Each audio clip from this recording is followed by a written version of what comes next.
రాష్ట్రంలో ప్రతి నియోజకవర్గానికి 10,000 ఇందిరమ్మ ఇండ్ల నిర్మాణమే లక్ష్యంగా ప్రభుత్వం పనిచేస్తోందన్నారు మునుగోడు ఎమ్మెల్యే కోమటిరెడ్డి రాజగోపాల్ రెడ్డి.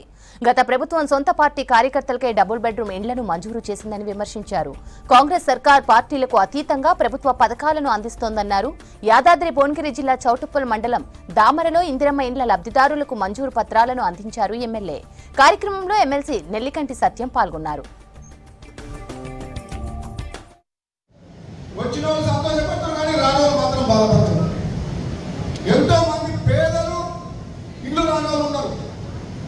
వాళ్ళ కళ్ళ ముందరనే మిగతా వాళ్ళకి వచ్చి మాకు రాకుంటే వాళ్ళు బాధపడరు. ఊళ్ళో చాలా మంది బాధపడుతున్నారు. వాళ్ళందరూ చెప్తున్నారు ఈ వేదిక ద్వారా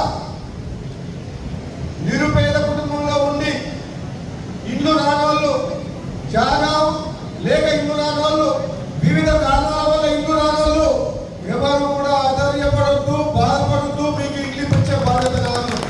స్థలం లేకుంటే స్థలం ఇచ్చి కూడా ఎంతో మంది నిరుపేదలకు మనం ఇల్లు కట్టించి వాళ్ళకు ఒక గూడు కల్పించాల్సిన బాధ్యత ప్రభుత్వంలో ఉంది. మీరందరూ ఎంతో ఆశతోటి నమ్మకంతో నన్ను గెలిపించి అసెంబ్లీ పంపించినందుకు మీ అందరికి పేదలందరికీ ఇల్లు కట్టించి మీ రుణం తీసుకున్నాను. ఈ రోజు ఈ పేదల ప్రభుత్వం కాంగ్రెస్ ప్రభుత్వం ఎవరిని చెప్పినా ఎవరెవరిని విమర్శించినా రాష్ట్రం అప్పుల పాలైనా ఆర్థిక సంక్షోభంలో ఉన్నా ఆలస్యమైనా సరే ఇది పేదల ప్రభుత్వం అని నిరూపించుకున్నందుకు ఈ ఇందిరమ్మ ఇళ్ళ కార్యక్రమం చెప్తున్నాను. ఎందుకంటే ఇంత పెద్ద మొత్తంలో దేశంలో ఏ రాష్ట్రంలో కూడా ఇంతమందికి ఇల్లు కట్టే కార్యక్రమం ఏ ప్రభుత్వం చేయలేదు. ఇది కాంగ్రెస్ పార్టీ ప్రభుత్వం చేస్తుంది. ఆలస్యమైనా సరే ఇచ్చిన మాట నిలబెట్టుకుంటాం. ఈ ప్రభుత్వాన్ని మీరందరూ కూడా ఆశీర్వదించాలని చెప్పి తెలియజేస్తుంది.